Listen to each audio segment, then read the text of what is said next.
سأتحدث إليكم عن موضوعي المفضل جدا، وهو الفصل الصفري. لابد أنك سمعت عن ما هو الفصل. الفصل ليس إلا ما يشير إلى 3 أشهر.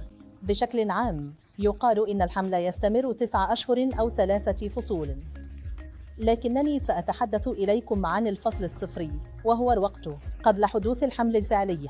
لكنني أرى أن جانب التخطيط ليس في مكانه بشكل جيد.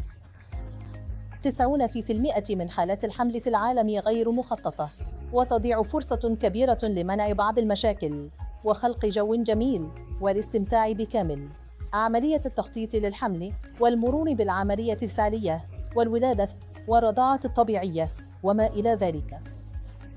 لذلك بالنسبة للوالدين المستقبليين سواء الأب أو الأم، هو وقت للتأمل الذاتي، حيث ينظرون إلى صحتهم الجسدية وصحتهم العقلية وصحتهم العاطفية وصحتهم المالية ودعم الأسرة وحتى صحتهم الروحية. كما أود أن أقول، لذا انظر إلى جميع جوانب حياتك. انظر أين أنت، لأنك ستقوم بإنشاء نسخة طبق الأصل من نفسك.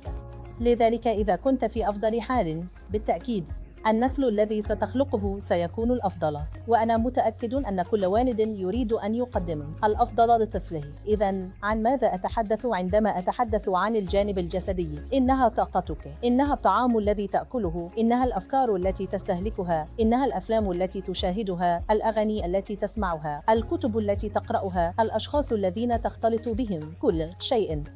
ومن الناحية الطبية من المهم جدا التحقق من فقر الدم، والتحقق من مشاكل الغدة الدرقية، والتحقق من مرض السكري الذي يعتبر وباء كبيرا في الوقت الحاضر، وأيضا التحقق مما إذا كنت محميا من بعض العدوى الفيروسية المهمة مثل الحصبة الألمانية والجدري المائي وما إلى ذلك. كما أنه وقت جيد للتحقق من فصيلة دمك ومعرفة ما إذا كان هناك أي عدم توافق مع الشريك، وكل هذه الأمور مهمة جدا إذا تمت في المرحلة الصحيحة.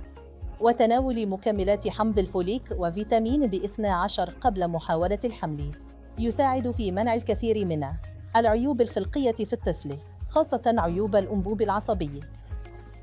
لذا الفصل الصفري قد تبدو كلمة صفري وكأنها فارغة، لكنها ليست كذلك، لديها إمكانيات هائلة. إنها المرحلة التي تزرع فيها البذور وتسقي الجذور لتحصل على الثمار الصحيحة لنفسك، ليس فقط لعائلتك بل لمدينتك، لبلدك وللعالم بأسره، مما يجعلها مكانا جميلا لنا لنعيش فيه.